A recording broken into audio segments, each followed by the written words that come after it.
로마서 1장 인사. 로마에 사시는 사랑하는 형제 여러분께 그리스도 예수의 종 나 바울이 이 편지를 씁니다. 나는 하나님의 택하심으로 전도자가 되었고 복음을 전하도록 이 세상에 보내진 사람입니다.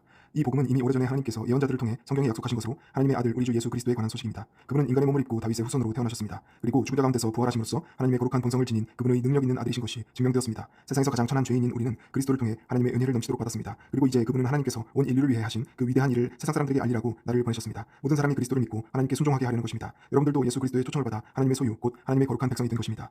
로마에 사는 사랑하는 형제 여러분, 여러분은 그리스도의 극진한 사랑을 받고 있습니다. 우리 아버지 하나님과 우리 주 예수 그리스도께서 여러분에게 풍성한 은혜와 평화를 내려주시기를 빕니다. 무엇보다도 먼저 감사한 것은 여러분의 믿음이 온 세상에 널리 알려져 어디를 가나 여러분에 대한 소식을 들을 수 있다는 사실입니다. 나는 이런 소식을 들을 때마다 예수 그리스도 안에서 하나님께 얼마나 깊은 감사를 드리고 있는지 모릅니다. 내가 여러분을 위해 늘 기도드리고 있는 것은 하나님께서도 아십니다. 나는 하나님의 아들에 관한 복음을 전하면서 온 마음을 다해 섬기는 하나님께서 여러분에게 필요한 것을 다 나누어 주시기를 밤낮으로 기도하고 있습니다. 그리고 언젠가 여러분을 만날 기회가 와서 순조로운 여행을 할 수 있기를 열심히 기도드리고 있습니다. 내가 여러분을 이처럼 애타게 방문하고 싶어하는 것은 여러분의 믿음을 북돋워 주어 여러분의 교회가 주님 안에서 굳세게 성장하도록 도와드리기 위해서입니다. 그리고 나 역시 여러분의 도움이 필요합니다. 그러니 여러분의 믿음을 북돋워 드리는 한편 나도 여러분의 믿음으로 힘을 얻게 된다면 우리는 서로 용기를 주게 될 것입니다. 사랑하는 형제 여러분, 나는 지금까지 여러분에게 가려고 수없이 계획했지만 번번이 방해를 받았습니다. 이 사실을 여러분이 알아주기 바랍니다. 나는 다른 이방인에게서 거둔 성과를 여러분이 사는 곳에서도 훌륭히 거둘 수 있기를 바랐습니다. 나는 헬라인과 같이 문명의 혜택을 입고 있는 사람에게나 야만인과 같이 문명의 혜택을 받지 못하고 있는 사람에게나 유식한 사람에게나 무식한 사람에게나 똑같은 무거운 전도에 책임을 지고 있습니다. 그러니 로마에 사는 여러분에게도 하나님의 복음 전하기를 진심으로 소원하는 것입니다. 믿음을 통한 구원. 나는 그리스도의 복음을 부끄럽게 여기지 않습니다. 이 복음은 믿는 사람이면 누구나 가리지 않고 하늘나라로 인도하는 하나님의 능력입니다. 이 소식이 처음에는 유대인에게만 전해졌습니다. 하지만 지금은 모든 사람이 똑같이 하나님께 나아갈 수 있도록 초청받고 있습니다. 이 복음은 우리를 구원하시는 그리스도를 믿고 따를 때만 하나님께서 우리를 하늘나라에 들어가기에 합당한 자, 곧 하나님 보시기에 의롭다고 인정해 줄 자로 만드신다는 것을 우리에게 가르치고 있습니다. 이것은 처음부터 끝까지 믿음으로 성취된 것입니다. 의로운 사람은 진실하게 나를 의지하기 때문에 살 수 있다고 성경에 기록된 대로입니다. 인간의 타락한 모습.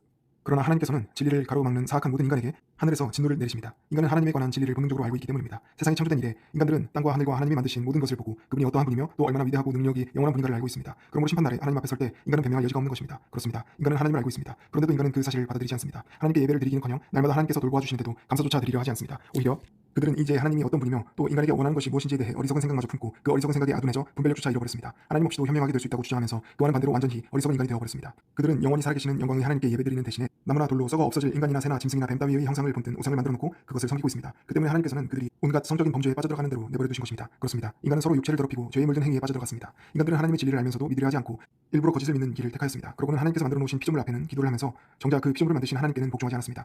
그러나 영원히 찬양받으실 분은 창조주 하나님뿐이십니다. 아멘. 이런 이유로 하나님께서는 인간들이 모든 악한 일들을 마음대로 하도록 내버려 두셨습니다. 그러자 심지어는 여자들까지도 하나님께서 정해주신 자연스러운 법을 어기고 변태적인 성적 범죄를 저지르며 남자도 여자와의 정상적인 성관계를 벌이고 동성끼리 더러운 욕정을 불태우며 수치스러운 일들을 저질렀습니다. 그래서 그들은 그 잘못에 대해서 당연히 받아야 할 벌을 받고 있는 것입니다. 이렇게 인간이 하나님을 버리고 또 인정하지 않자 하나님께서는 그들이 악한 마음으로 생각할 수 있는 모든 악한 일을 하도록 그대로 내버려 두셨습니다. 그래서 인간의 생활은 온갖 악과 죄에 빠져서 탐욕과 미움, 질투, 살인, 분쟁, 거짓, 빈정거림, 험담으로 가득 차버렸습니다. 그들은 비방을 일삼고 하나님을 미워하고 난폭하고 거만하고 허풍을 떨고 언제나 새로운 방법으로 죄 지을 생각을 하고 부모에게 계속 반항해왔습니다. 그들은 일부러 사물을 곡해하고 약속을 아무렇지도 않게 어기며 동정심이라고는 손톱만큼도 없는 냉혹한 인간이 되어버렸습니다. 그들은 이런 죄를 범하는 자는 하나님께서 죽음의 형벌로 다스리신다는 것을 잘 알면서도 그 길을 그대로 걸을 뿐 아니라 오히려 다른 사람들까지 끌어들이고 있습니다. 2장 하나님의 공정한 심판. 당신은 왜 그렇게 끔찍한 사람들 얘기만 합니까? 하고 여러분은 말할 것입니다. 그러나 돌려 생각하면 여러분 역시 그들과 동떨어진 사람들이 아닙니다. 그런 자들은 악한 사람들이니 마땅히 벌을 받아야 한다고 여러분이 말할 때 그것은 바로 여러분 자신을 가리켜 하는 말입니다. 여러분도 그와 똑같은 일을 저지르고 있으니 말입니다. 그런 일을 저지르는 사람들을 하나님께서 정의로 심판하신다는 것은 누구나 알고 있습니다. 그런데 혹시 여러분은 다른 사람들이 그런 일을 저지를 때는 하나님께서 벌을 내리시지만 여러분이 저지를 때는 눈 감아주실 것이라고 생각하는 것은 아닙니까? 하나님께서 여러분에 대해 오래 참고 계시다는 것을 정녕 모르십니까? 아니면 그런 것은 생각조차 하지 않는 것입니까? 하나님께서 즉각 벌하지 않으시고 오래 기다려주신 것은 단지 여러분이 죄에서 돌아설 시간을 주시기 위한 것임을 왜 모르십니까? 하나님께서는 여러분이 회개하기를 따뜻한 마음으로 기다리고 계시는 것입니다. 그러나 여러분은 귀를 기울이려고도 하지 않습니다. 마음이 강팍해져 죄에서 돌아서기는커녕 자기가 받을 무거운 벌을 쌓아 올리고 있을 뿐입니다. 하나님께서 정의의 심판관으로 온 세상을 다스리실 형벌의 날이 가까워 오고 있습니다. 하나님께서는 각 사람에게 그가 행한 대로 갚아주실 것입니다. 하나님이 기뻐하시는 일을 참을성 있게 실천하고 눈에 보이지는 않지만 하나님께서 주시려고 하는 영광과 명예와 영원한 생명을 추구하는 사람들에게는 영원한 생명을 주십니다. 그러나 하나님의 진리를 거역하고 악한 길을 걸어가는 사람들에게는 무서운 벌을 내리실 것입니다. 하나님의 진노는 바로 그런 사람들에게 쏟아지는 것입니다. 죄를 저지르는 사람은 유대인이나 이방인이나 가릴 것 없이 슬픔과 고통을 당하겠지만 하나님께 순종하는 사람들에게는 유대인이나 이방인이나 하나님께로부터 오는 영광과 명예와 평화가 있을 것입니다. 하나님께서 모든 사람을 공평하게 다루시기 때문입니다. 율법을 모르고 범죄한 사람은 율법과 상관없이 망할 것이요 율법을 알고 범죄한 사람은 율법에 따라 심판을 받을 것입니다. 하나님 앞에서는 율법을 듣는 사람이 의로운 사람이 아닙니다. 오직 율법을 실천하는 사람이라야 의롭게 될 것이기 때문입니다. 율법을 가지지 않은 이방 사람이 사람의 본성을 따라 율법이 명하는 말을 실천하면 그들은 율법을 가지고 있지 않아도 자기가 자기에게 율법이 됩니다. 그런 사람은 율법이 요구하는 일이 자기 마음에 적혀 있음을 드러내 보입니다. 그들의 양심도 이 사실을 증언합니다. 그들의 생각들이 서로 고발하기도 하고 변호하기도 합니다. 하나님의 명령에 따라 예수 그리스도께서 모든 사람의 비밀스러운 생활과 그들의 가장 깊은 생각과 동기를 심판하실 날이 반드시 옵니다. 이것은 내가 선포하는 하나님의 큰 계획 속에 들어있는 것입니다. 율법과 유대인. 여러분 유대인들 중에는 하나님께서 율법을 자기들에게만 주셨기 때문에 자기들과 하나님과의 관계는 아무 문제가 없고 자기들은 또 하나님의 특별한 친구라고 자랑하는 사람이 있습니다. 그는 하나님께서 원하시는 것이 무엇인지 다 알고 있다고 자신합니다. 또 어릴 때부터 하나님의 율법을 배웠기 때문에 옳고 그른 것을 가려낼 줄 알고 그 중에서도 자신은 옳은 것만 좋아하고 있다고 자랑합니다. 그 사람은 또 하나님께로 가는 길을 잘 알고 있기 때문에 자기야말로 눈먼 사람의 길잡이며 어둠 속에서 길 잃은 사람들을 인도하는 등불이라고 믿습니다. 그리고 모든 지식과 진리로 가득 찬 하나님의 율법을 다 알고 있으니까 어리석은 사람들을 인도하고 어린 아이처럼 믿음이 약한 사람들을 가르칠 자격이 있다고 자신합니다. 그렇다면 왜 그런 사람이 남은 가르치면서 자기 자신은 가르치지 못합니까? 남더러는 도둑질하지 말라고 설교하면서 왜 자신은 도둑질을 합니까? 남더러는 가늠하지 말라고 하면서 왜 자신은 가늠을 합니까? 우상에게 기도하지 말라고 하면서 왜 자신은 돈을 신처럼 받들고 있습니까? 스스로 하나님의 율법을 알고 있다고 자랑하면서 왜 그 율법을 어겨 하나님의 명예를 욕되게 합니까? 너희 때문에 세상 사람들이 하나님을 비방한다고 한 성경 말씀이 조금도 이상할 것이 없습니다. 만일 하나님의 율법을 지킨다면 유대인이라는 것이 어느 정도 가치가 있겠지만 지키지 않는다면 이방인보다 나을 것이 없습니다. 비록 이방인일지라도 하나님의 율법을 잘 지킨다면 하나님께서는 유대인에게 주려고 계획하신 모든 권리와 명예를 그들에게 주실 것입니다. 사실 그런 이방인은 하나님에 대해 많은 것을 알면서도 율법을 지키지 않는 유대인보다 훨씬 나은 사람입니다. 그러므로 유대인 부모에게서 태어났다든가 유대인이 받는 할례를 받았다는 것만으로 누구나 참 유대인이라고 할 수는 없습니다. 참 유대인이란 그 마음이 하나님과 올바른 관계에 놓여 있는 사람입니다. 하나님께서는 표면적으로 할례를 받아 몸의 일부를 잘라낸 사람을 찾으시는 것이 아니라 마음과 생각이 완전히 변화된 사람을 찾으십니다. 그의 생활이 변화된 사람이야말로 비록 사람들에게는 칭찬받지 못한다 해도 하나님의 칭찬을 받게 됩니다. 3장. 그러면 유대인이 나은 점이 과연 무엇이겠습니까? 하나님께 무슨 특권이라도 받고 있습니까? 유대인의 할례 이식은 과연 가치가 있는 것입니까? 그렇습니다. 유대인에게는 많은 이로운 점이 있습니다. 무엇보다도 먼저 하나님께서 유대인들에게 당신의 율법을 맡겨 하나님의 뜻을 알게 하시고 또 그것을 행하게 하시려고 한 사실입니다. 분명히 유대인들 가운데는 불충실한 자들이 있었습니다. 그러나 그 몇 명이 하나님과의 약속을 어겼다고 해서 하나님께서도 약속을 어기시겠습니까? 절대로 그럴 리 없습니다. 세상 사람들이 모두 거짓말을 한다 하더라도 하나님은 그렇지 않습니다. 그러기에 하나님의 말씀은 누가 의심을 품는다 해도 언제나 참되고 올바릅니다라고 시편에도 기록되어 있습니다. 그러나 어떤 사람은 이렇게 말합니다. 하지만 우리가 하나님에 대한 믿음을 저버린 것은 잘된 일입니다. 우리의 죄가 선한 목적에 도움이 되었으니까요. 왜냐하면 사람들은 우리가 너무도 악한 것을 보고 하나님의 선하심을 확연히 알았을 테니 말입니다. 그러니 우리의 죄가 하나님께 도움을 주는 마당에 우리를 버리신다면 그게 정당한 일이겠습니까? 어처구니 없는 말입니다. 하나님께서 눈 감아줄 리 있겠습니까? 그렇게 된다면 하나님께서 어떻게 인간을 심판하시겠습니까? 가령 우리가 거짓말을 해야만 반대로 하나님의 진실성이 더 크게 드러나 하나님께서 영광을 받으실 수 있다고 칩시다. 그렇다면 하나님께서 무슨 제목으로 우리를 심판하여 정죄하실 수 있단 말입니까? 만일 여러분이 이런 논리를 편다면 결국에 가서는 우리가 악하면 악할수록 하나님께는 더 좋은 일이 된다는 말이 되곤 합니다. 이런 말을 하는 사람은 파멸을 당해 마땅합니다. 그런데도 내가 이런 설교를 하고 있다고 떠드는 사람이 있습니다. 모두가 죄인이다. 그러면 우리 유대인들만이 훌륭한 사람들이겠습니까? 결코 그렇지 않습니다. 이미 지적한 대로 유대인이나 이방인이나 모두가 죄인입니다. 성경에 기록된 그대로입니다. 어리석은 자들은 뻔뻔스럽게도 하나님이 어디 있느냐고 잘도 말하는구나. 하나같이 썩어봐져 흉측한 짓만 저지르고 혹시나 깨달음 있는 이 있을까 하나님을 찾는 이 있을까 하여 찾아보시나 모두 다 딴 길로만 걸어가 하나같이 썩어버렸구나. 착한 일 하는 이 찾을 수 없구나. 도무지 없구나. 그들이 하는 말 한마디인들 어찌 믿을 수 있나요? 생각하는 것마다 못된 것뿐이고 목구멍은 열린 무덤이라 혀에 발린 말밖에 할 줄 모릅니다. 하는 말마다 저주요 거짓이요 으름장입니다. 남 욕이나 하고 꼴보기 싫다는 말을 하기 일수입니다. 모두 다 딴 길로만 걸어가 하나같이 썩어버렸구나. 착한 일 하는 이 찾을 수 없구나. 도무지 없구나. 그래서 하나님의 심판이 유대인들에게 무겁게 내린 것입니다. 유대인들은 하나님의 율법을 지킬 책임이 있는데도 율법을 지키지 않고 오히려 모든 악한 일을 하고 있기 때문입니다. 이에 대해서는 그들 가운데 누구 하나 변명해볼 여지가 없습니다. 그러나 알고 보면 온 세상이 전능하신 하나님 앞에 서서 입을 봉한 채 유죄 선고를 받을 처지입니다. 이제 여러분도 아시겠습니까? 율법이 명령하는 것을 지킴으로써 하나님 보시기에 의롭다고 인정받을 수 있는 사람은 한 사람도 없습니다. 하나님의 율법을 알면 알수록 우리 자신이 그것을 지키지 않고 있다는 것이 드러납니다. 하나님의 율법은 우리 스스로 죄인이라는 것을 깨닫게 해줄 따름입니다. 율법에서 믿음으로. 그러나 이제 하나님께서는 하늘나라로 가는 다른 길을 보여주셨습니다. 이 길은 선한 사람이 된다든가 하나님의 율법을 지키려고 노력하는 그런 길이 아니라 새로운 길입니다. 그렇다고는 해도 이미 오래전에 성경을 통해 일러주신 것이니 사실 새로운 길이라고 할 수도 없습니다. 그 길은 만일 우리가 죄를 벗어버리고 예수 그리스도를 믿기만 하면 하나님께서 우리를 받아들여 무죄 선고를 해주시겠다고 하신 바로 그 말씀입니다. 누구를 막론하고 그의 과거가 어떻든지 예수 그리스도께 나아가기만 하면 우리는 모두 구원을 받습니다. 그렇습니다. 비록 모든 사람이 죄를 범하고 하나님의 영광스러운 이 상과는 먼 거리에 있을지라도 만일 예수 그리스도를 믿기만 하면 하나님께서는 우리를 죄 없다고 선고해 주십니다. 예수 그리스도께서 은총으로 값없이 우리 죄를 없애주셨기 때문입니다. 하나님께서는 그리스도 예수를 보내 우리가 지은 죄를 대신해서 벌받게 하심으로써 우리에게 내릴 진노를 멈추셨습니다. 그리스도의 피와 우리가 가진 믿음으로 진노를 거두고 우리를 구원하신 것입니다. 우리를 위해 그리스도께서 화목제물이 되셨다는 말입니다. 이전 시대에 죄 지은 자들을 벌하지 않았던 것도 실은 그리스도께서 오셔서 그들의 죄를 없애주실 때를 기다리신 때문입니다. 하나님은 완전히 공정하신 분입니다. 그리고 오늘날도 하나님께서는 예수께서 그들의 죄를 제거해 주셨기 때문에 같은 방법으로 죄인을 받아들여 주십니다. 이와 같이 하나님께서 죄 지은 자를 용서하시고 무죄를 선고하신 것이 불공평한 일일까요? 결코 그렇지 않습니다. 사람들이 그들의 죄를 제거하여 주신 예수를 믿은 그 사실에 근거해서 한 일이기 때문입니다. 그러므로 우리는 구원을 얻기 위해 이런저런 일을 했다고 내세울 게 하나도 없습니다. 왜냐하면 우리의 죄 없음을 선고받는 것은 우리의 선한 행실에 의해서가 아니라 그리스도와 그리스도께서 이루신 일을 믿는 믿음에 근거하고 있기 때문입니다. 우리의 구원은 선한 일을 한다고 되는 것이 아니라 그리스도를 믿는 믿음으로만 가능한 것입니다. 하나님께서는 이런 방법으로 유대인만을 구원하시는 것일까요? 아닙니다. 이방인도 역시 같은 방법으로 하나님께 갈 수 있습니다. 하나님께서는 누구나 똑같이 대하십니다. 유대인이거나 이방인이거나 누구든지 믿음만 가지면 하나님과 다시 올바른 관계를 맺을 수 있습니다. 그러면 우리는 믿음으로 구원받았으니 이제 하나님의 율법을 지킬 필요가 없을까요? 그와 정반대입니다. 우리는 예수를 믿고 의지하는 만큼 더욱 참된 마음으로 하나님께 순종할 수 있습니다. 아브라함의 믿음. 4장. 우리 유대 민족의 조상인 아브라함만 해도 믿음으로 구원받는 이 문제로 어떤 경험을 하였습니까? 하나님께서 그를 받아들이신 것이 과연 그가 선한 일을 했기 때문입니까? 정말 그렇다면 그는 그 일을 자랑하고도 남을 만하지요. 그러나 하나님이 보시기에 아브라함은 내세워 자랑할 것이 하나도 없었습니다. 그래서 성경에도 여호와께서는 이렇게 믿는 아브라함을 흐뭇하게 생각하시고 그를 인정해 주셨다고 기록되어 있는 것입니다. 그러니 아브라함이 하늘나라에 들어갈 자격을 얻은 것은 그가 선한 일을 했기 때문이 아닙니다. 구원은 값없이 주는 선물입니다. 만일 선한 일을 해야 구원을 받는다고 한다면 어떻게 구원을 값없이 주는 선물이라고 할 수 있겠습니까? 자기가 일한 대가로 얻으려고 하는 사람에게 구원은 주어지지 않습니다. 비록 죄인일지라도 하나님의 진노로부터 자기들을 구원하여 주실 분은 오직 그리스도뿐이심을 믿을 때 하나님께서는 그들을 올바른 사람으로 인정해 주십니다. 다윗은 구원받을 자격이 없는 죄인이 하나님께 죄 없는 자라고 선언받는 행복을 이렇게 말하고 있습니다. 얼마나 복되랴 허물을 용서받은 이들은 죄지었으나 다시 가리움을 받은 이들은 얼마나 복되랴 마음이 간사하지 않고 여호와께서 죄를 묻지 않는 이들은 그러면 이제 이 복은 그리스도를 믿으면서 동시에 유대교의 율법을 지키는 사람에게만 주어지는 것인지 아니면 유대교의 규칙은 지키지 않더라도 그리스도만 믿으면 주어지는 것인지 의문이 생길 것입니다. 아브라함의 경우는 어떠했습니까? 우리는 그가 믿음을 통해서 이런 복을 받은 것이라고 말하였습니다. 그러면 그것은 다만 믿음으로 얻은 것입니까? 아니면 유대교의 규례도 지켰기 때문이었습니까? 여기에 답하기 위해서는 먼저 하나님께서 언제 아브라함에게 이 복을 베푸셨느냐는 질문부터 대답해야 하겠습니다. 그것은 그가 유대인이 되기 전, 곧 유대인으로 인정받기 위한 의식인 할례를 받기 전의 일이었습니다. 아브라함이 할례를 받은 것은 하나님께서 그의 믿음을 보시고 그에게 복을 내리겠다고 약속하신 때보다 훨씬 뒤의 일이었습니다. 아브라함은 할례를 받기 전부터 이미 믿음을 가지고 있었습니다. 이런 까닭에 하나님께서는 그를 받아들이셔서 하나님 보시기에 올바르고 선한 사람이라고 선언해 주셨습니다. 할례 의식은 그 확인의 표였습니다. 말하자면 아브라함은 유대교의 율법을 지키지 않아도 믿음으로써 구원받는 사람들의 조상인 셈입니다. 믿음의 조상이라는 말이지요. 그러므로 우리는 이런 규례를 지키지 않는 사람들도 믿음으로 하나님 앞에서 의롭다는 인정을 받게 된다는 사실을 알 수 있습니다. 동시에 아브라함은 할례받은 유대인의 믿음의 조상이기도 합니다. 그들은 아브라함의 경우를 통해 오직 할례만이 구원의 길이 아니라는 것을 깨닫고 아브라함이 할례 받기 전에 가졌던 것과 같은 믿음을 본받게 될 것이기 때문입니다. 믿음으로 이루어진 약속. 그러므로 하나님께서 온 땅을 아브라함과 그 자손에게 주겠다고 하신 약속은 아브라함이 하나님의 율법을 지켰기 때문이 아니라 하나님께서는 자신의 약속을 반드시 지키시는 분이라는 것을 아브라함이 믿었기 때문에 주어졌다는 것이 분명합니다. 그런데도 여러분이 하나님의 복은 율법을 지키는 사람에게만 주어진다고 주장한다면 믿음을 가진 사람에 대한 하나님의 약속은 의미가 없다. 믿음이란 어리석은 것이다 라고 말하는 것이랑 같습니다. 그러나 실상은 어떻습니까? 우리가 아무리 하나님의 율법을 지켜서 하나님의 복과 구원을 받으려고 노력한다 해도 우리는 언제나 그의 진노를 사는 결과를 가져올 수밖에 없지 않습니까? 모든 율법을 다 지킨다는 것은 불가능하니 말입니다. 따라서 율법을 어기지 않는 한 가지 방법은 어길 수밖에 없는 율법을 갖지 않는 것뿐입니다. 하나님께서는 우리의 믿음을 보시고 값없이 주시는 선물인 복을 베풀어 주십니다. 만일 우리가 아브라함과 같은 믿음을 가지고 있기만 하면 유대인의 관습을 따르느냐 따르지 않느냐의 구애됨이 없이 하나님의 복을 확실하게 받을 수 있는 것입니다. 이같이 아브라함은 신앙적인 면에서 우리 모두의 조상입니다. 성경에 하나님께서 아브라함을 많은 무리의 조상이 되게 하셨다는 것은 바로 이 일을 두고 하신 말씀입니다. 하나님께서는 어느 나라 사람이든지 아브라함같이 하나님을 믿고 의지하는 사람을 다 받아들이십니다. 이 약속은 죽은 자를 다시 살리시고 장래에 될 일을 이미 지나간 과거의 일처럼 확실성을 가지고 말씀하시는 하나님께서 친히 하신 것입니다. 하나님께서 아브라함에게 한 아들을 주실 것이며 그 아들에게서 많은 자손이 나서 큰 민족을 이룰 것이라고 하셨을 때 아브라함은 그런 약속이 도저히 실현될 수 없는 처지였음에도 불구하고 하나님을 믿었습니다. 그의 강한 믿음은 자신의 나이가 이미 100살이 다 되어 죽은 몸이나 다름없다거나 아내 역시 아기를 갖기에는 너무 늙었다는 사실을 조금도 염려하지 않았습니다.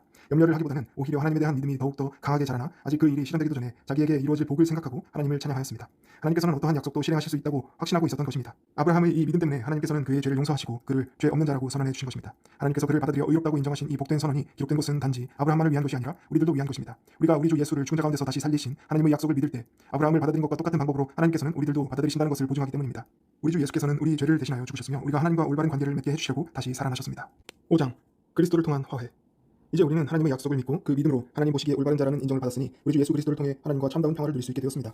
우리는 그리스도를 믿음으로써 지금 우리가 서 있는 이 가장 높은 특권을 가진 자리에 오르는 은총을 받았습니다. 그리고 하나님께서 우리를 위해 행하실 모든 계획이 실제로 이루어져 나간 것을 확신과 기쁨을 가지고 기다리고 있는 것입니다. 우리는 어떤 어려운 문제와 곤경에 처했을 때도 그것이 가져다 줄 좋은 결과를 생각하며 기뻐할 수 있습니다. 시련은 오히려 우리에게 인내를 배우게 하고 인내는 강인함을 길러주어 하나님을 향한 우리의 희망과 믿음을 흔들리지 않는 굳건한 것으로 만들어주기 때문입니다. 그렇게 되면 어떤 어려움이 닥치더라도 실망하지 않고 모든 일이 유익하다는 것을 알게 됩니다. 그리고 하나님께서 얼마나 극진히 우리를 사랑하고 계시는가를 알게 됩니다. 하나님께서 성령을 우리에게 주시고 성령께서 하나님의 사랑을 우리의 가슴 속에 채워주시는 까닭에 우리는 이 따뜻한 사랑을 어디서나 마음으로 느낄 수 있는 것입니다. 우리가 피할 길 없는 궁지에 빠져있던 바로 그때 그리스도께서 오셔서 당신에게는 아무 쓸모도 없는 우리 죄인들을 위해 죽으셨습니다. 설령 우리가 선한 사람이라 할지라도 누군가 우리를 위해 죽는다는 것은 기대할 수 없는 일입니다. 그런데도 죄인인 우리를 위해 하나님께서는 그리스도를 보내셨고 그리스도께서는 우리 대신 죽어 하나님의 그 깊은 사랑을 우리에게 보이셨습니다. 그리스도께서 죄인인 우리를 위해서도 이렇게 피 흘려 주셨으니 우리를 죄 없다고 선언하신 지금에 와서는 얼마나 더 많은 놀라운 일을 해 주시겠습니까? 이제 그리스도께서는 장차 올 하나님의 진노로부터 우리를 구원해 주실 것입니다. 우리가 하나님의 원수였을 때도 그 아들의 죽음으로 하나님께로 되돌아오게 하셨으니 우리가 하나님의 친구가 되고 하나님께서 우리 가운데 살아계시는 지금에야 얼마나 더 큰 복이 우리를 위해 준비되어 있겠습니까? 이제 우리는 하나님을 섬기는 기쁨을 누리게 되었습니다. 이 모든 것이 우리를 하나님의 친구로 만들어 주셨고 우리 죄를 대신해 죽으신 예수 그리스도의 덕분입니다. 아담과 그리스도. 아담이 죄를 지었을 때 죄가 이 세상에 들어와 죽음을 불러들였지 온 인류는 죄로 늙고 죽어갑니다. 원인이야 물론 아담에게 있겠지만 사람들은 모세에 이를 때까지 많은 죄를 지었습니다. 그러나 그 시대에는 하나님께서 사람들을 사형에 처하는 심판을 하시지는 않았습니다. 하나님께서 아직 그들에게 율법을 주시지도 않았고 또 그들이 어떻게 살아야 할 것인가를 말씀해 주시지도 않았기 때문입니다. 그러므로 그들이 죽은 것은 그들의 죄 때문만은 아니었습니다. 아담처럼 금단의 열매를 먹고 하나님의 특별한 법을 어긴 것이 아니기 때문입니다. 아담은 앞으로 오실 분의 표상이었습니다. 아담은 장차 오시기로 된 그리스도와는 얼마나 대조적입니까? 인간의 죄와 하나님의 용서 사이에는 얼마나 큰 차이가 있습니까? 아담은 자기 죄로 많은 사람을 죽음에 이르게 하였습니다. 그러나 예수 그리스도께서는 하나님의 은총으로 많은 사람에게 용서를 가져다 주셨습니다.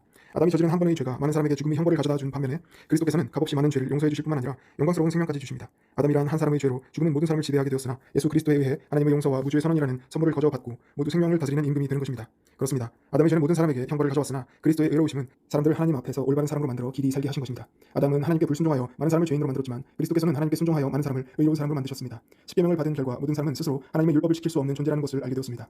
그러나 우리 자신의 죄가 깊다는 것을 알게 될수록 우리를 용서하시는 하나님의 넘치는 은혜를 더욱더 깊이 깨닫습니다. 과거에는 죄가 모든 사람을 지배하여 죽음을 가져왔지만 지금은 그와 반대로 하나님의 은혜가 우리를 지배하게 되었습니다. 그리하여 우리 주 예수 그리스도를 통하여 우리가 하나님 앞에서 올바른 사람으로 인정을 받음으로써 영원한 생명에 이르게 되는 것입니다. 6장 그리스도와 함께 받은 세례. 그러면 우리는 어떻게 해야 되겠습니까? 하나님께서 더욱더 은혜를 베푸실 수 있게 하려고 계속 죄를 저질러야 하겠습니까? 절대로 그럴 수는 없습니다. 죄를 짓지 않고도 살게 해주셨는데 계속 죄를 지어서야 되겠습니까? 우리가 그리스도인이 되고 세례를 받아 예수 그리스도의 몸의 한 부분이 되었을 때 이미 우리를 지배하던 죄의 세력은 부서져 버렸습니다. 다시 말하면 예수 그리스도의 죽음을 통해서 우리는 산산이 부서진 것입니다.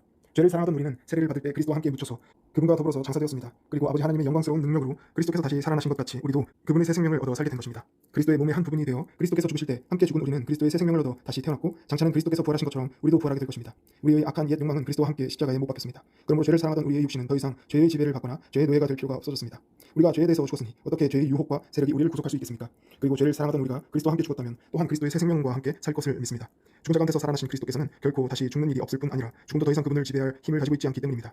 그리스도께서는 죄의 세력을 꺾기 위해 단 한 번 죽으셨지만 지금은 하나님과 계속 사귀시면서 영원히 살아계십니다. 이와 같이 여러분도 죄에 대해서는 죽은 자요 하나님께 대해서는 우리 주 예수 그리스도 안에서 새롭게 산 자라는 것을 깨달아야 합니다. 이제는 더 이상 여러분의 나약한 육신을 죄의 지배에 내맡겨 육신의 욕망에 빠져들어가게 해서는 안 됩니다. 여러분은 육신의 한 부분이라도 죄에 내맡겨 악의 도구가 되게 하지 말고 죽은 자 가운데서 살아난 자처럼 여러분을 전부 하나님께 드려 의로운 일에 쓰일 도구가 되게 해야 합니다. 죄가 다시 여러분의 주인이 될 수는 없습니다. 이제 여러분은 율법의 속박을 받으며 사는 죄의 노예가 아닙니다. 여러분은 하나님의 은혜로 자유로운 몸이 되었기 때문입니다. 정의의 종. 그러면 이제 구원이 율법을 지킴으로써 얻어지는 것이 아니라 하나님의 은혜로 얻어지는 것이라 해서 우리가 자꾸 죄를 지어도 상관없다는 말이겠습니까? 절대로 그렇지 않습니다. 사람은 누구나 자신이 섬길 주인을 스스로 선택할 수 있습니다. 가령 여러분은 죄를 주인으로 섬겨 죽음을 부를 수도 있고 순종의 종이 되어 의로움에 이를 수도 있습니다. 여러분 스스로가 자신을 바치는 바로 그 대상이 여러분의 주인이고 여러분은 그의 노예가 되는 것입니다. 비록 여러분이 한때는 죄의 노예가 되는 쪽을 택하였으나 지금은 하나님께서 명령하여 가르치신 것에 마음을 다해 순종하는 자가 되었으니 하나님께 감사드릴 뿐입니다. 이제 여러분은 죄라는 여러분의 옛 주인에게서 해방되어 의라는 새 주인의 노예가 되었습니다. 이렇게 내가 노예와 주인의 예를 드는 것은 보다 쉽게 여러분을 이해시키기 위해서입니다. 여러분이 전에는 온갖 죄의 노예가 되어 있었습니다. 그러나 이제는 모든 올바르고 거룩한 것의 노예가 되어야 합니다. 여러분은 죄의 노예로 있을 때 선한 일 따위에는 아무 관심도 없었습니다. 그런데 그 결과가 어떠했습니까? 좋았습니까? 좋기는커녕 파멸만이 기다리지 않았습니까? 그래서 지금 여러분은 지난 일을 생각하는 것만으로도 부끄러워 쩔쩔매는 게 아닙니까? 그러나 지금 여러분은 죄의 세력에서 해방되어 하나님의 종이 되었습니다.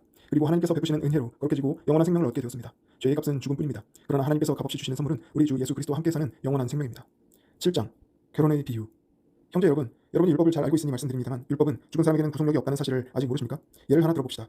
결혼한 여자는 남편이 살아있는 한 법에 따라서 남편에게 매여 지내야 합니다. 그러나 남편이 죽으면 더 이상 법적인 이유로 남편에게 얽매일 필요가 없습니다. 만일 그 여자가 다른 남자와 결혼하고 싶으면 할 수도 있습니다. 남편이 살아있는 동안에는 안 되지만 남편이 죽은 후에는 아무런 제약을 받지 않습니다. 지난날에는 유대교의 율법이 여러분이 남편이요 주인이었습니다. 그러나 여러분은 그리스도와 함께 십자가 위에서 죽었으므로 여러분의 율법과 한 결혼은 무효가 된 셈입니다. 이제 율법은 더 이상 여러분을 지배할 수 없습니다. 그리고 그리스도께서 다시 살아나신 것처럼 여러분도 새로운 인간으로 다시 태어났습니다. 말하자면 죽은 자 가운데서 살아난 분과 결혼한 것입니다. 여러분에게 선한 열매를 맺게 하려고, 다시 말하면 하나님을 위해 선한 일을 하게 하려고 이 결혼이 이루어진 것입니다. 우리가 육신에 매여 살 때는 죄 많은 욕망이 아직 우리 안에 있어서 하나님께서 명령하신 것은 무엇이나 거역하고 죄에 물든 행실, 즉 죽음에 이르는 썩은 열매만을 맺었습니다.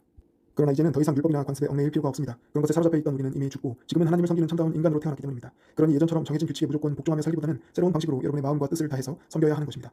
마음의 법과 육체의 법. 그렇다고 하나님의 율법이 약하다는 뜻으로 이런 말을 하는 줄 아십니까? 절대로 그렇지 않습니다. 율법 그 자체가 나쁜 것은 아닙니다. 사실 내게 죄를 알게 한 것이 율법입니다. 만일 율법이 탐욕을 품지 말라고 하지 않았던들 나는 내 마음속에 있는 죄, 그 잠복해 있는 악한 욕망을 알지 못했을 것입니다.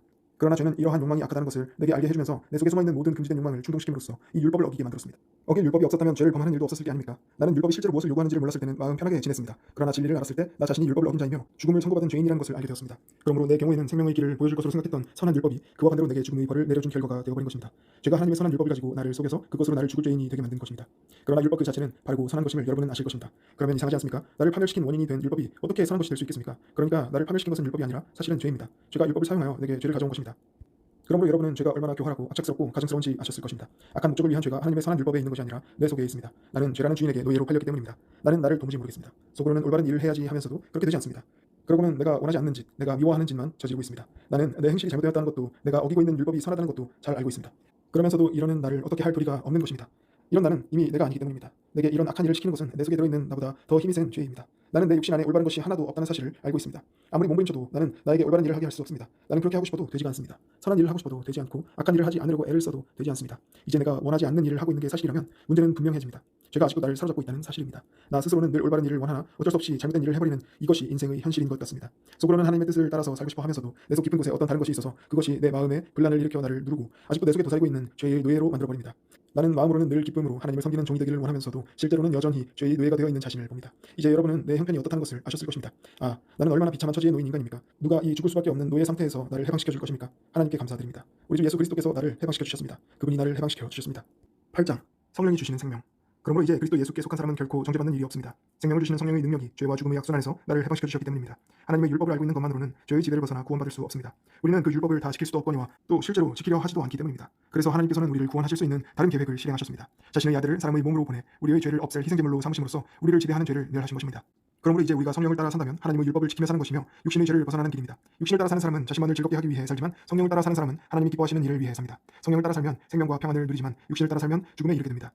육신의 생각은 하나님을 대적하기 때문입니다. 육신의 뜻대로 산 사람치고 하나님의 율법을 지킨 일도 없고 또 결코 지키려 하지도 않습니다. 그러므로 아직도 옛날의 죄에 물든 자아의 지배를 받아 육신의 욕망대로 따라가는 자는 결코 하나님을 기쁘게 해드릴 수 없는 것입니다. 그러나 여러분은 이제 사정이 다릅니다. 만일 하나님의 영이 여러분 속에 계시기만 한다면 여러분은 성령을 따라 사는 것입니다. 그러나 이것을 기억하십시오. 만일 자기 속에 그리스도의 영이 계시지 않는 사람은 그리스도인이 될 수 없습니다. 또한 그리스도께서 여러분 속에 계신다고 하더라도 여러분의 육신은 죄 때문에 죽습니다. 그러나 그리스도께서 여러분의 영혼을 용서해 주셨으므로 여러분의 영혼은 살 것입니다. 그리고 만일 예수를 죽은 자 가운데서 다시 살리신 하나님의 영이 여러분 속에 계시면 하나님께서는 여러분 속에 계시는 이 성령에 의해서 여러분이 죽은 후에도 여러분의 썩을 몸을 다시 살리실 것입니다. 그러므로 사랑하는 형제들이여, 육신이 어떠한 요구를 하더라도 그것을 들어줄 의무는 조금도 없습니다. 만일 여러분이 육신을 그대로 따라간다면 여러분은 길을 잃고 장차는 멸망하고 말 것입니다. 그러나 성령의 능력으로 육신의 악한 행동을 깨뜨려 버린다면 여러분은 살게 될 것입니다. 하나님의 영이 이끄시는 대로 사는 사람은 모두가 하나님의 자녀들이기 때문입니다. 우리는 노예처럼 아첨하거나 겁낼 필요가 없습니다. 하나님의 가족 안에 자녀로 영접을 받았으니 하나님의 자녀답게 행동하여 하나님을 아버지라고 불러야 합니다. 그것은 하나님의 성령께서 우리 마음 깊은 곳에 말씀하시며 우리가 참으로 하나님의 자녀라는 것을 증거해주고 계시기 때문입니다. 우리는 하나님의 자녀가 되었으니 하나님께서 아들이신 예수께 주신 것처럼 우리에게도 그분의 재산을 분깃으로 나누어 주실 것입니다. 그러니 만일 우리가 그 아들의 영광을 함께 누리기를 바란다면 그분의 고난에도 함께 동참하는 게 마땅할 것입니다. 고통에서 영광으로. 우리가 지금 당하고 있는 고난은 장차 우리가 누릴 영광과 비교하면 아무것도 아닙니다. 모든 피조물은 하나님께서 그분의 자녀들을 부활시키실 날을 인내와 희망을 가지고 기다리고 있습니다. 피조물이 허무에 굴복했지만 그것은 자의로 그렇게 된 것이 아니라 굴복하게 하신 그분이 그렇게 하신 것입니다. 그러나 소망은 남아 있습니다. 그것은 곧 피조물도 사멸의 종살이에서 해방되어 하나님의 자녀가 누릴 영광된 자유를 얻는다는 것입니다. 동물이나 식물과 같은 자연계의 생물까지도 이 위대한 사건을 기다리면서 병과 죽음의 고통을 참아내고 있다는 것을 우리는 압니다. 성령을 받고 장래의 영광을 미리 맛본 그리스도인조차 고통과 고난에서 노연하기 위해 신음하며 하나님의 자녀로서 완전한 권리를 받게 될 날을 고대하고 있습니다. 그날 하나님께서 우리에게 약속하신 대로 두 번 다시 병에 걸리지도 않고 죽지도 않을 새 몸을 주실 것입니다. 우리는 믿음으로 구원을 받았습니다. 믿는다는 것은 아직은 갖고 있지 않더라도 장차는 얻으리라는 것을 알고 기다리는 것입니다. 이미 갖고 있는 사람은 그가 얻을 것을 기대하거나 믿고 기다릴 필요가 없습니다. 그러나 아직 일어나지 않은 일들에 대해서 하나님만을 믿고 기다려야 한다면 우리에게는 인내와 확신이 필요합니다. 성령께서도 연약한 우리를 도와주십니다. 우리가 무엇을 어떻게 기도해야 할지 모를 때 성령께서는 말로 다 표현할 수 없는 절실한 감정을 가지고 우리를 위해 기도해 주십니다. 그리고 모든 사람의 마음을 꿰뚫어 아시는 아버지께서는 우리를 위해 하나님의 뜻에 맞게 간구하시는 성령의 뜻을 다 알고 계십니다. 우리가 하나님을 사랑하고 하나님의 계획에 맞게 살아가기만 하면 모든 일이 합력하여 선을 이룰 것임을 우리는 알고 있습니다. 하나님께서는 처음부터 누가 당신에게 올 사람인가를 아시고 그들을 당신의 아들과 같이 될 수 있도록 정해 두셨습니다. 그것은 그 아들을 모든 믿음의 형제들 중에서 맏아들이 되게 하시려는 것입니다. 그래서 하나님께서는 우리를 선택하여 당신께 나아가도록 부르셨고 우리가 하나님께로 갔을 때 죄 없다고 선언하셨습니다. 그리고 그리스도의 선량한 성품을 지니게 하여 하나님과 올바른 관계를 맺게 해주셨으며 그분의 영광을 우리에게 약속하셨습니다. 하나님의 사랑. 이런 놀라운 은혜를 우리가 무엇으로 다 표현할 수 있겠습니까? 하나님이 우리 편인데 누가 감히 우리를 대적할 수 있겠습니까? 하나님께서는 우리를 위해 당신의 아들까지도 아끼지 않고 내주셨으니 무엇인들 아깝다 하시겠습니까? 하나님께서 당신의 것으로 선택하신 우리를 감히 누가 고소하겠습니까? 하나님입니까? 아닙니다. 하나님은 우리를 용서하시고 자신과 올바른 관계로 끌어주신 분입니다. 그러면 누가 우리를 정죄하겠습니까? 그리스도입니까? 아닙니다. 그리스도께서는 우리를 위해 죽으셨다가 다시 살아나신 분입니다. 그리고 지금은 하늘에 올라 하나님의 오른편 가장 높은 자리에 앉아 우리를 위해 간구하고 계신 분입니다. 그러면 누가 우리를 그리스도의 사랑에서 떼어놓을 수 있겠습니까? 우리가 어려움이나 재난을 당할 때 또 박해받고 죽임을 당할 때 과연 그것이 그리스도께서 더 이상 우리를 사랑하시지 않기 때문이겠습니까? 굶주리고 헐벗고 위험을 당하고 죽음에 직면한다고 해서 그것이 하나님께서 우리를 버리신 것이겠습니까? 성경에는 다음과 같이 기록되어 있습니다. 우리가 주님 때문에 종일토록 죽임을 당하고 도살당할 양처럼 취급당하며 살아갑니다. 그러나 우리는 결국 목숨을 버리면서까지 우리를 사랑하신 그리스도를 통해 큰 승리를 거두어야 할 것입니다. 나는 하나님의 사랑에서 우리를 떼어놓을 수 있는 것은 아무것도 없다고 확신합니다. 죽음도 그렇게 할 수 없고 생명도 그렇게 할 수 없습니다. 천사들도 그렇게 하지 못하고 지옥의 모든 세력을 다 합친다 해도 하나님의 사랑에서 우리를 멀리 떼어놓을 수 없습니다. 오늘에 대한 우리의 염려도 내일에 대한 우리의 공포도 또는 하늘 높이 올라가거나 바다 깊은 곳에 들어가거나 우리가 어디에 있든지 간에 우리 주 그리스도께서 우리를 위해 죽으실 때 나타난 하나님의 사랑에서 우리를 떼어놓을 수 있는 것은 아무것도 없습니다. 9장. 하나님의 성민 이스라엘. 나는 그리스도 안에서 참말을 하고 거짓말을 하지 않습니다. 내 양심이 성령 안에서 이것을 증언하여 줍니다. 나의 결의 이스라엘 사람들이여, 나의 동족 유대인들이여, 여러분이 그리스도께 나아가기를 내가 얼마나 원하고 있는지 여러분은 모를 것입니다.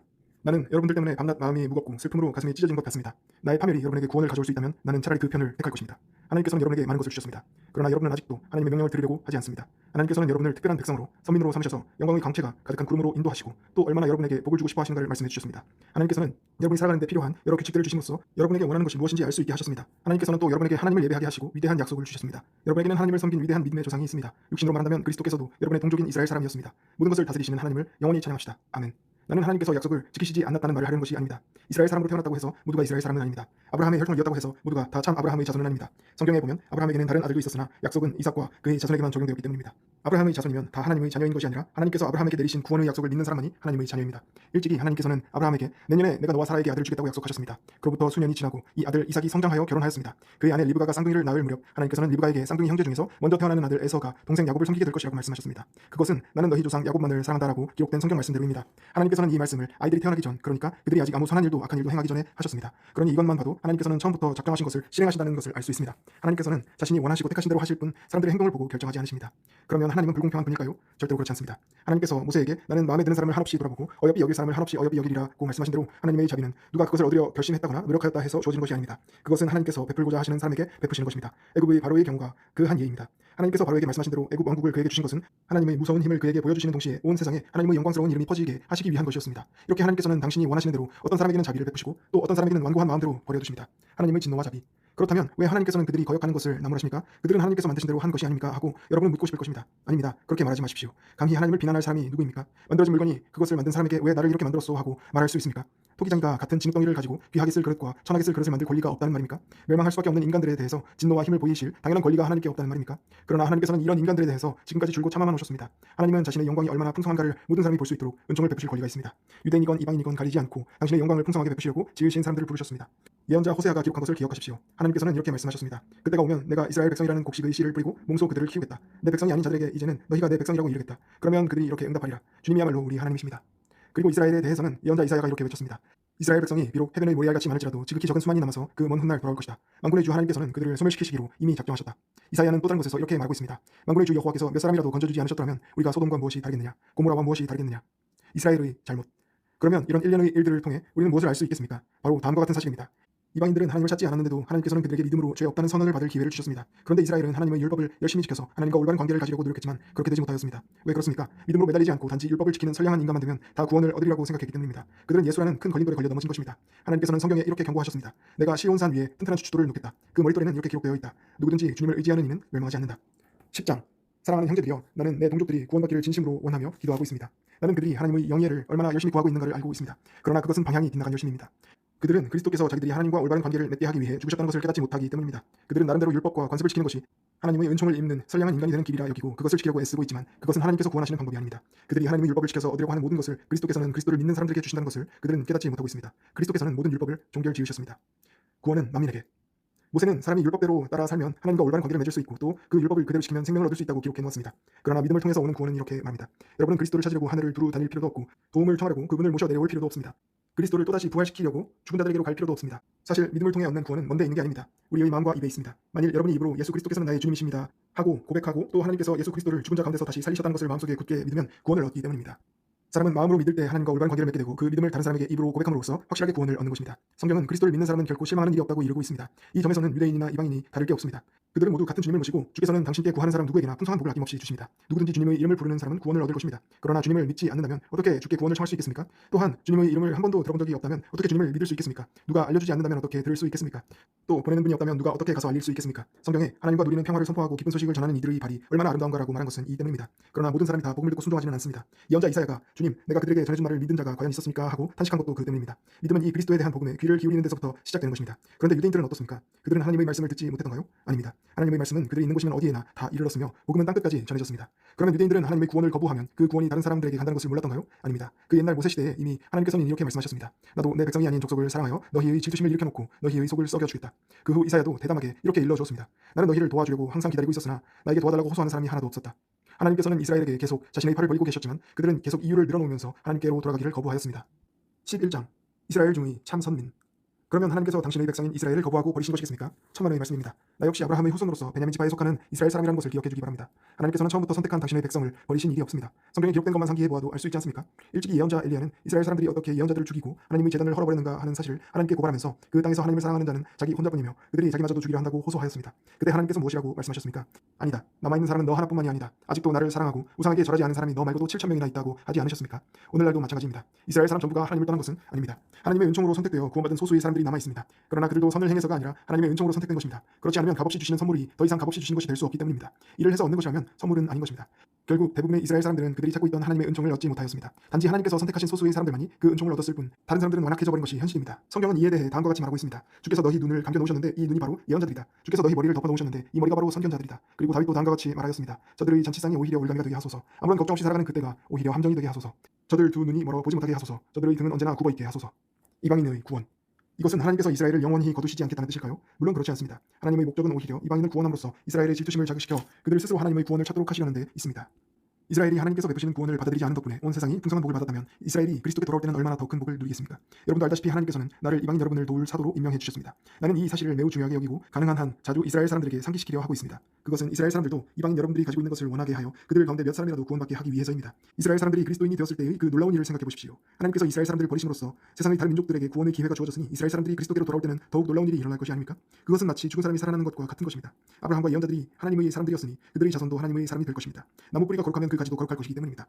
가령 올리브 나무 한 그루가 있는데 그 가지 얼마를 잘라내고 야생 올리브 나무 가지를 접붙였다고 합시다.